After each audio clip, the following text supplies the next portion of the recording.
निर्मल के तो करंट है मेरे बराबर का। सत्ता की चाबी किसके हाथ?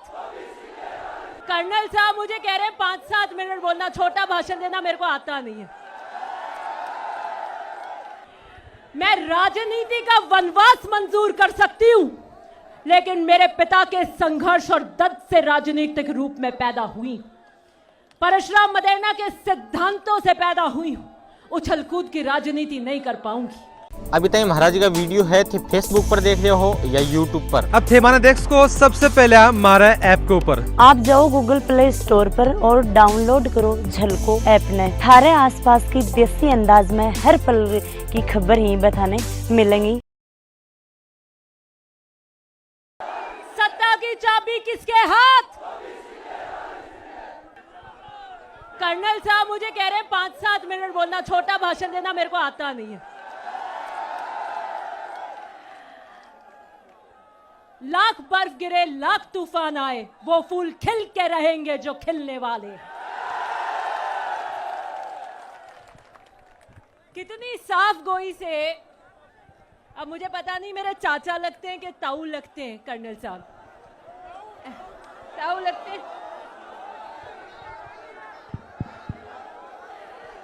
पूरा भाषण राजनीतिक चक्के छौके लगा के लास्ट में कह देते हैं भाषण नहीं, और हर बात देख रहे थे टेढ़ी नजर से मुझ पे। सत्ता से शुरू करूंगी, और आज जिस क्रांति का प्रतीक बनकर आप युवा जोश सूरज की किरण के बराबर चमक रहे हैं। अभी कह रहे थे कि कुछ हजारों में आए, कुछ मुट्ठी पर बाजरे हिंदुस्तान का राज लुटा देते हैं, और कुछ मुट्ठी पर बाजरे मुझे ऐसा लगता है कि विश्व की बादशाहत दिलाने का जोश रखते हैं।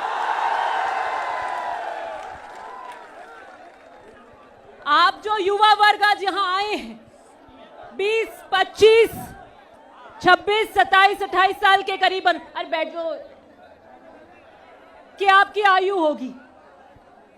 98 का किस्सा आज वो व्यक्ति भी जानता है जो 22 साल का है, जो जन्मा नहीं था उसमें। हमारी विरासत है संघर्षों की, हमारी विरासत है सिद्धांतों की, और सत्ता की भागीदारी के अंदर क्यों है हमारी विरासत? क्यों है कि अभी हेमाराम जी का उदाहरण दे रहे थे कि हमारा आदमी हर जगह नहीं होता। सत्ता की भागीदारी क्यों है जरूरी? मैं याद करना चाहूंगी स्वर्गीय बलदेव राम जी मिर्धा को। परशुराम मदेरणा जी के राजनीतिक गुरु, उनके गार्जियन, किसान मारवाड़ सभा के माध्यम से आजादी से पहले सामंतवादी ताकतों से किसानों के हक के लिए लड़ते, जैसे हक के लिए आज हम लड़ रहे हैं। हमारे पास जमीन का अधिकार नहीं था, खातेदारी का अधिकार नहीं था। जो हम बोते थे वो लाटे भी ले जाया करते थे, मेहरबानी पे होते थे कि खाने के लिए 1 बोरी या 2 बोरी भी दी जाएगी कि नहीं, उसके लिए संघर्ष करते थे। और किस तरह एकता में ताकत है, इस तरह लोगों को एकत्रित करते थे। गांव में चलते थे कंबल डालकर, उस वक्त तो ऊंट हुआ करते थे, और काली कोई धोई कोई सड़कें नहीं हुआ करती थी। पैरों में चलते थे, छाले पड़ जाते थे खून के। यह हालत में संघर्ष किया। 52 में हिंदुस्तान पाकिस्तान का डिवाइडेशन होकर जब आजादी स्थापित हुई, लोकतंत्र स्थापित हुआ, 52 का पहला चुनाव हुआ, तो वो किसान मारवाड़ सभा जो किसानों के हकों की लड़ाई जमीन पर लड़ता था, उसे कांग्रेस में विलय किया गया। क्योंकि कांग्रेस उस वक्त, कांग्रेस वो पार्टी थी जो किसानों के हक के लिए खड़ी हुई थी। राजनीतिक नहीं दे रही हूं, इतिहास बता रही हूं। और वहां से हमारी सत्ता की भागीदारी, और सत्ता की भागीदारी में शीर्षतम पद के लिए संघर्ष शुरू हुआ। उसके बाद जो सत्ता की आलोचना करते हैं उन्हें कहना चाहती हूं कि सत्ता में क्यों आए, क्यों जरूरी था हमारे लोगों का सत्ता में आना, क्यों आज हम सत्ता में हैं, क्यों हमारा सत्ता में होना अनिवार्य है कि अपने लोगों की हकों की लड़ाई की पैरवी कर सके, वो तंबू गाड़ सके। 93 से 98 विपक्ष के नेता थे, तो बाद में जब सरकार कांग्रेस की आई और वाजपेयी जी ने आपको अधिकार दिया, उसका जो ब्लूप्रिंट का खाका तैयार किया था वो स्वर्गीय परशुराम जी मदेरणा ने किया। देखिए, नागौर उनकी जन्मस्थली है, इसलिए मुकेश को और रामनिवास को बताना चाहती हूं, बराबर हक है मेरा नागौर में, उनकी जन्मस्थली है। बाड़मेर गुडामालानी से चुनाव लड़ा था, सब लेके गए थे बाड़मेर वाले। परशुराम मदेरणा की कर्म भूमि उस बाड़मेर से बराबर रिश्ता है मेरा। जोधपुर उनके अस्तित्व की पहचान है, वो मेरी धरती है। शेखावटी मेरा नानका है, वहां से मेरा पहचान है। लेकिन हाथ उसके खड़े कराऊंगी जिसका मेरे से आत्मा का रिश्ता है। खड़ा कीजिए अपना हाथ। गंगानगर से, चूरू से, बीकानेर से, सीकर से, हर चप्पे चप्पे से रिश्ता है और हमारा आत्मा का रिश्ता है जो सबसे पवित्र है। अभी बात कह रहे थे कर्नल साहब कि पहले मेरी बात रखी नहीं, अब सही आ गए। तो कर्नल साहब, आपने तो उछल कूद कर ली, मेरे से होगी नहीं। मैं राजनीति का वनवास मंजूर कर सकती हूं, लेकिन मेरे पिता के संघर्ष और दर्द से राजनीतिक रूप में पैदा हुई, परशुराम मदेरणा के सिद्धांतों से पैदा हुई हूं। उछल कूद की राजनीति नहीं कर पाऊंगी। एक वाक्य इन्होंने सुनाया नहीं, 2008 का। मेरे पिता के घनिष्ठ मित्र हैं, भाई जैसे मिलने आए। मंत्री पद की शपथ होने वाली थी, तो उन्होंने कहा महिपाल जी, मैं मंत्री न बनूं तो आप शपथ मत लेना, मैं नहीं बनूं तो आप मत लेना। तो मेरे पिताजी ने कहा, एक नॉर्मल में एक ही पनीचता है।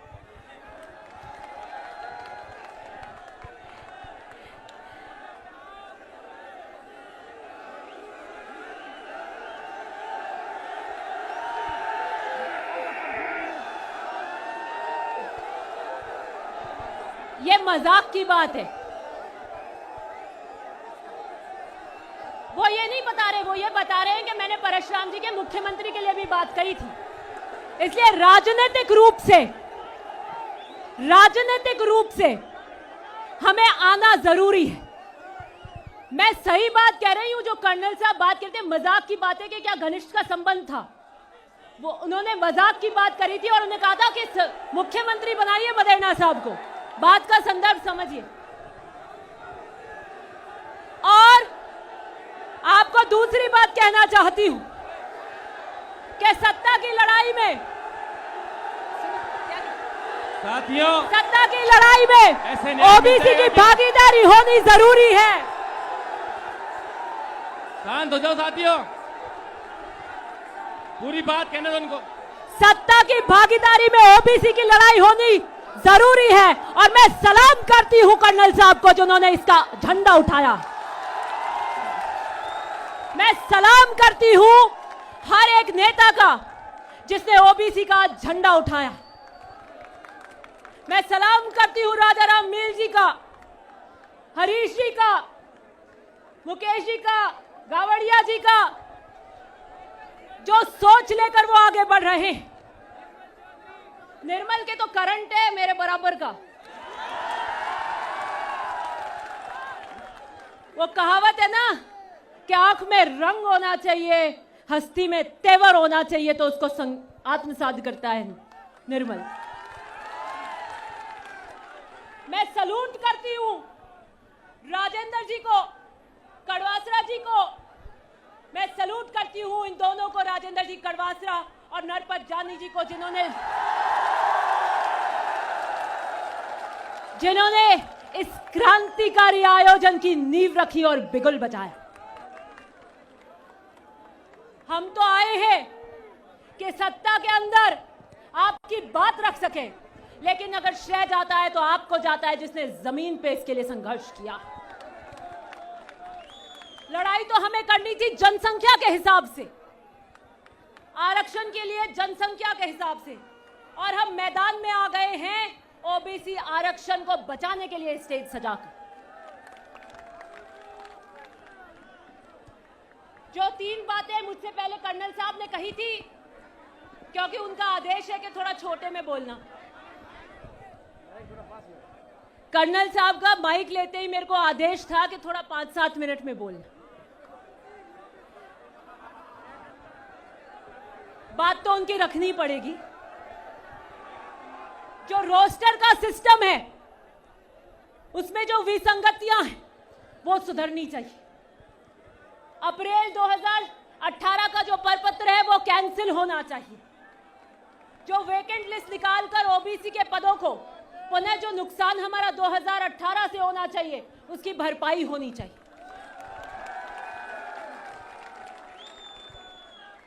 पुनः बताएं, हाँ रोस्टर वाला कह दिया। इसे पुनः यही कहना चाहती हूं कि बात उसूलों पे आ जाए तो टकराना जरूरी होता है, जिंदा को जिंदा नजर आना जरूरी होता है। और किसान एकता को जिंदाबाद करते हुए, समस्त युवाओं की क्रांति को नतमस्तकों के सलाम करते हुए पुनः कहती हूं कि जहां आपको हमारी जरूरत पड़ेगी वहां हम आपके साथ होंगे। धन्यवाद। बहुत बहुत